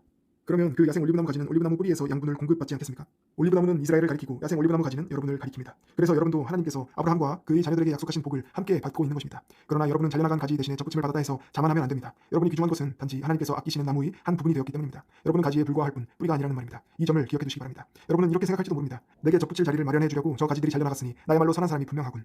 맞는 말입니다. 그러나 참 올리브나무 가지인 이스라엘 사람들이 잘려나간 것은 그들이 하나님을 믿지 않았기 때문이며 여러분이 접붙여진 것은 다만 여러분이 하나님을 믿었기 때문이라는 것을 잊지 마십시오. 그러니 자랑하기보다는 겸손한 사람이 되어 감사하고 두려워해야 합니다. 하나님께서는 원 가지들도 아까워하지 않으셨으니 여러분을 아까워하실 리 없습니다. 하나님께서는 자비로운 동시에 매우 준엄하신 분임을 잊지 마십시오. 하나님께서는 그분을 거역하는 자들에게는 매우 준엄하실지라도 꾸준히 그분만을 사랑하고 믿는 여러분에게는 큰 자비를 베푸실 것입니다. 그러나 여러분이 하나님께 순종하지 않을 때는 여러분도 잘려나가고 믿음을 가지고 하나님께로 돌아오는 이스라엘 사람들을 다시 접붙여 주실 것입니다. 하나님께서는 그러한 능력을 지니고 계십니다. 야생 올리브나무 가지에 불과한 존재를 기쁘게 받아들여 좋은 나무에 접붙여 주셨는데 하물며 원 가지인 이스라엘 사람들이 돌아온다면 언제든지 다시 접붙일 준비를 하고 계시지 않겠습니까? 하나님의 심오한 경륜. 사랑하는 형제들이여, 여러분은 하나님의 이 같은 진리를 마음에 새겨두어 뽐내거나 자만하는 일이 없기를 바랍니다. 지금은 비록 이스라엘 사람들 중에 복음에 반대하는 자들이 있을지라도 이런 일은 여러분 이방인들 중에 그리스도께 나오기를 원하는 사람들이 모두 다 올 때까지만 지속될 것입니다. 그때가 오면 모든 이스라엘 사람들은 다 구원받을 것입니다. 여러분은 예언자들이 여기에 대해 한 말을 기억하십니까? 시온으로부터 해방자가 나와서 야곱의 후손을 모두 불경관에서 돌아서게 하시리라. 그때 나는 내가 약속한 대로 그들의 죄를 없애버리리라. 현재 많은 이스라엘 사람들은 복음의 적이 되어 복음을 미워하고 있습니다. 그러나 이것이 여러분에게는 유익이 되었습니다. 그 결과로 하나님께서는 그들에게 줄 선물을 여러분 이방인들에게 주셨기 때문입니다. 그렇지만 이스라엘 사람들은 하나님께서 아브라함과 이삭과 야곱에게 하신 약속 때문에 아직도 하나님의 사랑을 받고 있습니다. 하나님의 선물과 부르심은 결코 철회되는 일이 없습니다. 하나님께서는 절대로 약속을 어기지 않으십니다. 여러분이 하나님을 반역한 때도 있었으나 이스라엘 사람들이 하나님의 선물을 거절하자 하나님께서는 그 대신에 여러분에게 자비를 베푸셨습니다. 그리고 지금 이스라엘 사람들이 하나님을 거역하고 있으나 언젠가는 그들도 돌아서 여러분이 받고 있는 하나님의 자비를 함께 나누게 될 것입니다. 하나님께서는 모든 사람에게 골고루 자비를 베푸시려고 온갖 불순종을 참아오신 것입니다. 우리 하나님은 얼마나 위대하신지요? 그분의 지혜와 지식과 부는 얼마나 큰지요? 그분의 결정과 방법을 우리가 어떻게 이해할 수 있겠습니까? 누가 주님의 마음을 알 수 있겠습니까? 누가 그분의 의논 상대가 될 수 있습니까? 또 누가 보상을 받을 만큼 충분히 주께 드렸습니까? 모든 것은 하나님께로부터 온 것입니다. 모든 것은 그분의 능력에 의해서 살고 모든 것은 그분의 영광을 위해서 존재합니다. 모든 영광을 영원토록 하나님께 바칩니다. 아멘. 12장 그리스도 안의 새 생활. 사랑하는 형제들이여, 여러분에게 부탁합니다. 여러분의 몸을 거룩하게 하여 하나님께서 기뻐 받으실 산 제물로 드리십시오. 이것이 진정한 예배입니다. 하나님께서 여러분에게 베푸실 일을 생각할 때 이것이 무리한 요구이겠습니까? 여러분은 이 세상 사람들의 행동이나 관습을 본받지 마십시오. 그보다는 생각이나 행동으로 새로워져서 딴 사람이 되십시오. 그렇게 되면 하나님의 방법이 실제로 얼마나 행복을 가져다 주는 것인가를 여러분의 경험을 통해서 알게 될 것입니다. 나는 하나님의 은총을 받은 사람으로서 여러분 한 사람 한 사람에게 말합니다. 여러분 자신을 정직하게 평가하십시오. 하나님께서 주신 믿음의 분량대로 지혜롭게 생각하십시오. 우리 몸에 많은 지체가 있듯이 그리스도의 몸에도 많은 지체가 있습니다. 우리가 바로 그리스도의 지체들입니다. 그리스도의 몸은 우리 모두가 한데 모일 때 하나의 완전한 몸을 이룹니다. 우리 각 사람이 서로 다른 지체의 기능을 담당하고 있기 때문입니다. 그러므로 우리는 서로가 서로에게 속해 있으며 각 사람은 다른 모든 사람을 필요로 하고 있는 것입니다. 하나님께서는 사람마다 어떤 일이든 한 가지씩은 잘할 수 있는 능력을 주셨습니다. 그러므로 만일 하나님께 예언하는 능력을 받은 사람이 있거든 믿음의 분량대로 예언을 하십시오. 만일 남을 섬기는 은사를 받았거든 성의를 다해 남을 섬기고 남을 가르치는 은사를 받았거든 훌륭하게 가르치십시오. 설교의 은사를 받은 사람은 열과 성을 다해 남에게 도움을 주는 설교를 하십시오. 만일 하나님께서 재물을 주셨거든 다른 사람을 돕는 일에 아까워하지 마십시오. 만일 하나님께서 행정 능력을 주어 다른 사람의 일을 감독하게 하셨거든 성실하게 그 책임을 다하십시오. 슬픈 자를 위로해야 하는 사람들은 기쁜 마음으로 위로하십시오. 여러분 거칠로 남을 사랑하지 말고 진심으로 사랑하십시오. 형제를 사랑하듯 서로 사랑하며 마음으로 존경하십시오. 여러분이 맡은 일을 게을리하지 말고 열심으로 주님을 섬기십시오. 하나님께서 여러분을 위해 계획하고 계시는 모든 일을 기뻐하십시오. 환난 가운데서도 참고 항상 기도하십시오. 하나님의 자녀들이 곤궁에 빠져 있을 때 그들을 도와주는 사람이 되십시오. 나그네를 후히 대접하고 만일 그들이 잘 곳이 없거든 집안에 재우십시오. 여러분이 그리스도인이라는 이유로 누가 여러분을 학대하더라도 저주하지 말고 하나님께서 그를 보살펴 주시도록 기도하십시오. 다른 사람이 기뻐할 때 같이 기뻐하고 그들이 슬퍼할 때 함께 슬픔을 나누십시오. 서로 한 마음이 되어 즐겁게 일하십시오. 오만한 행동을 해서는 안 됩니다. 상류 사람들 사이에 끼어들려 하지 말고 보통 사람들과 즐겁게 사귀십시오. 그리고 무엇이든지 다 알고 있다고 잘난 체 하지 마십시오. 악을 악으로 갚지 마십시오. 누가 보더라도 여러분이 정직하다고 인정할 수 있게 행동하십시오. 어느 누구와도 싸우지 말고 할 수 있는 한 모든 사람과 평화롭게 지내십시오. 사랑하는 형제들이여, 스스로 복수하려 하지 말고 하나님께 맡기십시오. 원수 갚는 일은 내가 할 일이니 내게 맡기라고 하나님께서 말씀하셨습니다. 오히려 원수가 배고파하거든 먹을 것을 주고 목말라 하거든 마실 것을 주십시오. 그렇게 하면 그는 자신이 해온 일을 생각하고 부끄러워 머리 위에 숯불을 올려놓은 것처럼 얼굴이 화끈거릴 것입니다. 악이 기세를 부리지 못하게 하십시오. 선한 행실로 악을 정복하십시오. 13장 권위에 대한 복종. 국가의 권위에 복종하십시오. 하나님께서 그 권위를 세우셨기 때문입니다. 이 세상에 하나님께서 세우시지 않은 권위는 하나도 없습니다. 그러므로 나라의 법률을 거역하는 사람은 하나님께 복종할 것을 거부하는 자입니다. 그에게는 형벌이 따라옵니다. 정당한 일을 하는 사람은 지배자를 무서워하지 않으나 악한 일을 하는 사람은 언제나 두려워합니다. 만일 여러분이 겁을 먹지 않으려거든 법을 지키십시오. 그렇게 하면 안심하고 지낼 수 있습니다. 지배자는 하나님께서 여러분을 돕기 위해 보내신 사람들이니 만일 여러분이 나쁜 짓을 하면 두려움에 떠는 것이 당연합니다. 그는 공연히 칼을 가지고 있는 게 아닙니다. 그는 하나님의 일꾼으로서 죄를 저지르는 자에게 하나님을 대신하여 벌을 내리는 것입니다. 그러므로 하나님의 노여움을 받지 않기 위해서만이 아니라 여러분의 양심을 따르기 위해서도 법을 지켜야 합니다. 여러분이 생을 내야 하는 것도 같은 이유에서입니다. 정부에서 일하는 사람들이 하나님께서 맡기신 일을 계속해 나가려면 돈이 필요하기 때문입니다. 납세의 의무를 다하십시오. 자신에서 모든 공과금을 내고 두려워해야 할 사람은 두려워하고 존경해야 할 사람은 존경하십시오. 사랑은 율법의 완성. 여러분이 남에게 진 빚은 다 갚으십시오. 그러나 언제까지라도 사랑의 빚은 다 갚을 수 없습니다. 남을 사랑하는 일이야말로 하나님의 율법을 온전히 지키고 그분의 요구를 다 채워드리는 일입니다. 만일 여러분이 이웃 사랑하기를 자기 몸 사랑하듯 한다면 남에게 손상을 입히거나 속여 빼앗거나 죽이거나 도둑질하거나 하는 일은 일어나지 않을 것입니다. 또 남의 아내를 범하거나 남의 것을 탐내거나 그 밖에 십계명에서 금지된 일을 저지르지 않을 것입니다. 십계명은 이웃 사랑하기를 네 몸과 같이 하라는 그 한마디로 요약할 수 있습니다. 사랑은 아무에게도 악을 행하지 않습니다. 사랑은 하나님의 요구를 완전히 채우는 것입니다. 사랑은 여러분에게 필요한 단 하나의 율법입니다. 단정하게 행동하라. 올바르게 사십시오. 여러분도 알고 있듯이 종말을 향해 시간은 달려가고 있습니다. 잠을 깨십시오. 주께서 오실 날이 우리가 처음 믿을 때보다 더 가까웠습니다. 밤은 깊었고 주께서 오실 낮이 가까웠습니다. 그러니 어둠에 속하는 악한 행실을 벗어버리고 낮에 사는 사람처럼 바른 생활로 무장하십시오. 여러분의 행위가 모든 사람에게 인정을 받도록 범사에 단정하고 진실하게 행동하십시오. 먹고 마시고 술주정을 하거나 은행과 방종에 빠지거나 분쟁과 시기를 일삼거나 하는데 시간을 낭비하지 마십시오. 여러분이 마땅히 해야 할 올바른 생활만을 할 수 있도록 주 예수 그리스도께 도움을 구하십시오. 육신의 정욕을 채우려는 생각을 품어서는 안 됩니다. 14장 형제를 심판하지 말라. 여러분의 동료가 되기를 원하는 형제가 있거든 그의 믿음이 약하더라도 따뜻이 맞아들이십시오. 옳고 그른 일에 대해 서로 의견이 다르다고 해서 비판해서는 안 됩니다. 우상 앞에 놓았던 고기를 먹느냐 마느냐 하는 문제를 놓고 논쟁하지 마십시오. 어떤 사람들은 그것을 먹어도 해로울 것이 없다고 믿고 있지만 믿음이 약한 사람들은 그렇지 못합니다. 그들은 그런 고기를 먹느니 차라리 채소를 먹는 것이 낫다고 생각합니다. 고기를 먹어도 된다고 생각한다 해서 먹지 않겠다는 사람을 업신여기지 마십시오. 또 먹지 않는 사람은 먹는 사람을 비난하지 마십시오. 하나님께서는 어떤 믿음을 가진 사람이나 다 받아들이셔서 당신의 종으로 삼으셨습니다. 그러므로 종의 행동을 판단할 분은 하나님뿐이십니다. 누가 옳고 그른 애는 하나님께서 일러주실 것입니다. 그리고 그들이 바르게 행동하도록 만드실 것입니다. 어떤 사람들은 그리스도인도 하나님께 예배드리는 특별한 날인 유대교의 명절을 지켜야 한다고 주장합니다. 그러나 또 어떤 사람들은 어느 날이나 하나님께서 속했기 때문에 그렇게 성가시게 만드는 것은 잘못되고 어리석은 짓이라고 말합니다. 이런 따위의 문제는 각자 자기가 결정할 일입니다. 만일 누가 주께 예배드리는 특별한 날을 정해놨는데 그것이 주께 영광을 돌리기 위해서라면 나쁠 게 없습니다. 우상 앞에 놓았던 고기를 먹는 사람에 대해서도 같은 말을 할 수 있습니다. 주께 감사드리고 먹는 것인데 무엇이 나쁘단 말입니까? 그리고 그런 고기에는 손을 대지 않으려는 사람도 주님을 기쁘게 하려는 간절한 심정으로 그러는 것이니 그 역시 잘못이 없습니다. 우리는 우리가 죽고 사는 문제를 마음대로 선택할 권리가 없습니다. 살든지 죽든지 우리는 주님을 따라야 합니다. 사나 죽으나 우리는 주님의 것입니다. 그리스도께서 죽었다가 다시 살아나신 것은 우리가 살든지 죽든지 언제나 그리스도께서 우리의 주님이 되시기 위한 데에 그 목적이 있습니다. 우리에게는 형제들을 비판하거나 업신여길 권리가 없습니다. 우리는 누구나 하나같이 하나님의 심판대 앞에 설 것입니다. 성경에도 이렇게 기록되어 있습니다. 내가 나 자신을 걸고 맹세하지만 세계 만민이 내 앞에 무릎을 꿇고 모든 사람이 나에게 신앙을 고백할 것이다. 그렇습니다. 우리는 누구나 빠짐없이 자신의 일을 하나님께 아뢰게 될 것입니다. 신념의 생활. 그러므로 이제부터는 서로 비판하지 마십시오. 형제가 나쁘다고 생각하는 일을 해서 그를 걸려 넘어지게 하는 생활은 하지 마십시오. 나는 주 예수의 권위로 분명히 말합니다. 우상 앞에 넣었던 고기를 먹는 것은 조금도 나쁠 것이 없습니다. 그러나 만일 그것이 나쁘다고 믿어지거든 이미 먹는 자체가 나쁜 일을 저지르는 셈이니 먹지 마십시오. 만일 또 그것을 먹는 것을 보고 마음의 상처를 입는 형제가 있는 줄 알면서도 그대로 먹는 것은 사람의 행동이 아닙니다. 먹는 일을 가지고 사람을 파멸시켜서는 안 됩니다. 그리스도께서는 그 사람을 위해서도 죽으셨기 때문입니다. 비록 여러분이 하고 있는 일이 옳은 일이라 할지라도 다른 사람에게 비판거리가 되지 않게 하십시오. 우리 그리스도인에게 무엇보다도 중요한 일은 우리가 무엇을 먹고 마시느냐 하는 것이 아니라 하나님께 의로운 사람으로 인정을 받고 예수의 평화를 이룩하며 성령이 주신 기쁨을 누리는 것입니다. 여러분이 이러한 마음가짐으로 그리스도를 주님으로 모실 때 하나님께서 여러분을 기쁘게 여기실 뿐 아니라 다른 사람들도 여러분을 인정하게 될 것입니다. 그러므로 서로 교회 안에 조화를 이루며 돕고 성장해 나가도록 힘쓰십시오. 사소한 음식 문제로 하나님께서 하시는 일을 그르치지 마십시오. 고기 그 자체는 나쁘지 않으나 고기 먹는 일이 다른 사람을 걸려 넘어지게 한다면 그것은 좋지 않습니다. 고기 먹는 일뿐 아닙니다. 술 마시는 일이나 어떤 일이라도 형제를 걸려 넘어지게 하거나 죄지게 하는 일은 하지 않아야 합니다. 여러분이 하는 일이 하나님께서 보시기에 잘못된 것이 없다고 판단되더라도 그것은 마음속에만 간직해 두십시오. 여러분의 믿음을 다른 사람들 앞에서 자랑해 보이지 마십시오. 다른 사람에게 상처를 줄지도 모르니까 말입니다. 자기가 옳다고 생각하는 일을 밀고 나가면서도 아무에게도 해를 주지 않는 사람은 행복한 사람입니다. 그러나 자기가 하는 일이 다소라도 남에게 해가 되거든 그 일을 하지 마십시오. 이미 그 일이 나쁜 줄 알면서도 계속하는 것은 죄를 저지르는 일이기 때문입니다. 믿음에서 벗어난 일이라고 느끼면서 하는 일은 무엇이나 죄가 됩니다. 15장 약한 자의 짐을 저어주어라. 우리가 어떤 일을 하는 경우에 단지 자신의 기쁨만을 위해 하는 일은 피하는 것이 좋습니다. 우리는 그렇지 않더라도 그 일에 의문이나 불만을 느끼는 사람들이 있다면 그 짐을 덜어줘야 하기 때문입니다. 우리 자신을 기쁘게 할 것이 아니라 다른 사람을 기쁘게 하고 그에게 유익을 주어 주님 안에서 성장하도록 도와줍시다. 그리스도께서도 자신만을 기쁘게 하지 않으셨습니다. 시편 기자가 말한 것 같이 그분은 주님을 대적하는 자들의 모욕을 대신 당하고 고난을 받기 위해 오신 것입니다. 성경 말씀은 우리에게 인내를 가르치고 용기를 주어 장래에 큰 희망을 가지게 하려고 기록된 것입니다. 인내와 끈기와 용기를 주시는 하나님께서 여러분을 도와 서로가 한 마음이 되고 그리스도께서 우리를 대하시듯 여러분도 한 서로를 대할 수 있기를 바랍니다. 그렇게 해야 우리 모두가 우리 주 예수 그리스도의 아버지 하나님께 영광을 돌리고 한 목소리로 찬양할 수 있게 되는 것입니다. 서로 영접하라. 그러므로 그리스도께서 여러분을 따뜻하게 영접하신 것 같이 여러분도 서로 따뜻하게 교회 안으로 영접하십시오. 그러면 하나님께서 영광을 받으실 것입니다. 예수 그리스도는 하나님께 약속을 성실히 지키며 이스라엘을 도우신다는 것을 나타내고자 오셨다는 사실을 기억하십시오. 이방인에게도 자비를 베풀어 구원의 하나님께 찬양을 드리도록 하고자 오셨다는 것도 기억하십시오. 시편 기자는 이렇게 기록해 놓았습니다. 뭇 백성이 다 듣도록 주님을 찬미합니다. 주님의 명성 드높이 기릅니다. 또 다른 곳에서는 이렇게 기록하고 있습니다. 세계 만민들아 이제 주님의 백성과 함께 환호성을 외쳐라. 또 이렇게 기록해 놓았습니다. 온 세상 사람들아 여호와를 찬양하여라. 우리 주님을 찬송하여라. 예언자 이사야는 이렇게 말하였습니다. 그날 다윗 왕조를 세우신 그분이 온 세상을 향하여 해방의 깃발이 되실 것이다.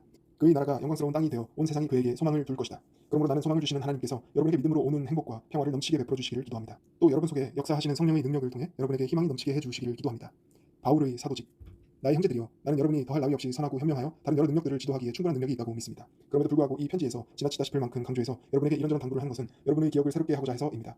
나는 하나님의 은혜로 여러분 이방인들을 위해 예수 그리스도의 일꾼이 되었습니다. 그래서 여러분에게 복음을 전하고 여러분을 향내나는 제물로 하나님께 드리기 위해 나의 임무에 최선을 다하고 있는 것입니다. 이제 여러분은 성령을 통해서 정결함을 받았고 하나님을 기쁘시게 해드리는 사람이 되었습니다. 그러므로 그리스도 예수께서 나를 시켜 이루신 모든 일을 조금은 자랑할 권리가 내게 있습니다. 나는 그리스도께서 다른 사람들을 어떻게 효과적으로 쓰셨는가에 대해서는 감히 무엇이라고 말할 생각이 없습니다. 다만 내가 아는 것은 그리스도께서 이방인들을 하나님께로 인도하기 위해 나를 부르셨다는 사실입니다. 나는 설교와 나의 믿음의 생활과 나를 통해서 나타내신 하나님의 표적들을 통해서 그들을 하나님께로 인도하였습니다. 이 모든 것은 성령의 능력으로 이루어진 것입니다. 이렇게 해서 나는 예루살렘에서 일루리곤에 이르기까지 그리스도의 복음을 남김없이 전하였습니다. 그런 중에도 나는 늘 더 먼 곳으로 가서 이미 다른 사람이 교회를 시작한 곳이 아니라 그리스도의 이름을 아직 한 번도 들어보지 못한 곳에 복음을 전하고 싶은 열망을 갖고 있었습니다. 나는 성경에서 이사야가 말한 계획을 따라 실천한 것입니다. 이사야는 이렇게 말하였습니다. 이제는 오히려 세계 만민이 그를 보고 감탄할 것이며 그들은 한 번도 들어보지 못한 일을 체험하며 전에는 생각도 못했던 일을 눈으로 직접 바라볼 것이다. 바울의 로마 방문 계획. 이러한 이유로 나는 번번이 여러분을 방문하지 못하였습니다. 그러나 이제 여기서 해야 할 일도 끝나고 오랫동안 기다렸던 보람도 있어 곧 여러분을 만날 수 있을 것 같습니다. 지금 나는 서바나로 갈 계획을 세우고 있는데 그 도중에 로마에 들릴 생각입니다. 그곳에서 잠시 여러분과 함께 즐거운 시간을 보낸 후에 여러분의 후원을 얻어 서바나로 갈 수 있게 되기를 바랍니다. 그러나 지금은 우선 예루살렘에 있는 형제들에게 구제금을 전해주러 가야 합니다. 여러분이 아시는 대로 마게도냐와 아가야에 있는 형제들이 어려움을 겪고 있는 예루살렘 형제들을 위해 헌금을 해주었기 때문입니다. 그들은 평소부터 예루살렘의 형제들에게 빚을 지고 있다고 생각해왔던 터라 이 일을 기쁜 마음으로 해주었습니다. 그리스도의 복음을 예루살렘 교회에서 전해받아 그 놀라운 영적 복을 누렸으므로 다만 얼마라도 물질적인 도움을 주어 보답할 수 있었으면 하고 원하고 있었던 것입니다. 그러므로 나는 이 헌금을 전해주어 그들의 선한 일을 이루어주는 즉시 여러분에게 들렸다가 서바나로 가려고 합니다. 내가 여러분에게 갈 때는 주께서 주신 충만한 복을 함께 갖고 가게 될 것을 확신합니다. 형제 여러분, 나를 위해 하나님께 기도해 주십시오. 주 예수 그리스도의 이름으로 여러분에게 부탁합니다. 여러분이 나를 사랑하듯 나의 활동을 위해서도 함께 마음을 기울여 기도해 주십시오. 예루살렘에 있는 믿지 않는 사람들에게 화를 입지 않도록 기도해 주십시오. 내가 가져가는 돈을 예루살렘에 있는 믿음의 형제들이 기쁘게 받아들이도록 기도해 주십시오. 그렇게 되면 나는 하나님의 뜻을 따라 기쁜 마음으로 여러분에게 가서 서로 즐거운 휴식을 가질 수 있을 것입니다. 평화의 하나님께서 이제 여러분 모두와 함께 계시기를 빕니다. 아멘. 16장 문안. 갱그레아 출신인 베베 자매가 곧 여러분을 방문하러 갈 것입니다. 그분은 교회의 열성적인 일꾼입니다. 주님 안에서 일하는 형제 여러분의 자매로서 따뜻이 맞아주십시오. 여러분이 도울 수 있는 한 힘껏 그분을 도와주십시오. 그분은 나뿐 아니라 어려움을 당한 많은 형제들을 도와주었습니다. 브리스가와 아굴라에게 문안해 주십시오. 이 부부는 그리스도 예수를 위해서 일해온 나의 동반자일 뿐만 아니라 목숨을 걸고 나를 살려준 사람들입니다. 그들에게는 나뿐만 아니라 모든 이방인과 믿음의 형제들이 다 감사하고 있습니다. 그들의 집에서 예배드리기 위해 모이는 사람들에게도 문안해 주십시오. 나의 좋은 친구인 에베네도에게 문안해 주십시오. 그는 아시아에서 맨 먼저 그리스도인이 된 사람입니다. 우리를 위해 몸을 아끼지 않고 도와준 마리아에게도 문안해 주십시오. 나의 친척이며 나와 함께 옥에 갇힌 일도 있는 안드로니고와 유니아에게도 문안해 주십시오. 그들은 나보다 먼저 그리스도인이 된 사람들로 사도들에게도 존경받고 있습니다. 내가 사랑하는 하나님의 자녀 암블리아에게 문안해 주십시오. 그리고 나의 동역자인 우르바노와 나의 사랑하는 스다구에게 문안해 주십시오. 주님을 위해 숱한 고생을 겪은 아벨레와 아리스토블로의 가족들에게도 문안해 주십시오. 나의 친척 헤로디온에게 문안해 주시고 나기수의 집에서 일하는 믿음의 형제들에게도 문안해 주십시오. 주님의 일꾼인 드루베나와 드루보사에게 문안해 주십시오. 주님을 위해 열심으로 일한 버시에게 문안해 주십시오. 주께서 가려 뽑으신 루포와 그의 어머니에게도 문안해 주십시오. 그의 어머니는 곧 나의 어머니입니다. 아순브리도와 블레곤과 허메와 바드로바와 허마와 그리고 그들과 함께 있는 모든 형제들에게도 문안해 주십시오. 빌롤로고와 율리아와 네레오와 그의 자매와 올른바와 그들과 함께 있는 모든 그리스도인들에게 나의 사랑을 전해 주십시오. 서로 뜨겁게 손을 잡고 인사를 주고받으십시오. 여기 있는 모든 교회가 여러분에게 인사합니다. 이 편지를 끝마치기 전에 한 가지 더 당부해두고자 합니다. 여러분은 그리스도에 대해서 지금까지 여러분이 배워온 것에 반대된 것을 가르쳐 분열을 일으키고 사람들의 신앙을 뒤엎는 자들을 멀리하십시오. 그런 교사들은 우리 주 예수를 섬기는 게 아니라 자기네의 이익만을 추구하는 자들입니다. 그들의 그럴듯한 말에 수많은 사람들은 자주 속아 넘어갑니다. 그러나 여러분만은 믿음이 굳고 또 진실하다는 것이 온 세상에 다 알려져 있으니 그저 기쁠 따름입니다. 나는 여러분이 언제나 옳은 일에 현명하게 처신하고 어떠한 악에도 물들지 않는 사람이 되기를 바랍니다. 평화의 하나님께서 사단을 곧 여러분의 발밑에 짓밟히게 두실 것입니다. 나의 동반자 디모데와 나의 친척 누기오와 야손과 소시바더가 여러분에게 문안합니다. 이 편지를 받아 쓰는 나 더디오도 여러분에게 인사를 드립니다. 가이오도 여러분에게 문안합니다. 나뿐 아니라 온 교회가 그의 집에서 신세를 지고 있습니다. 시의 재정관인 에라스도와 믿음의 형제 구아도가 여러분에게 문안합니다. 찬양.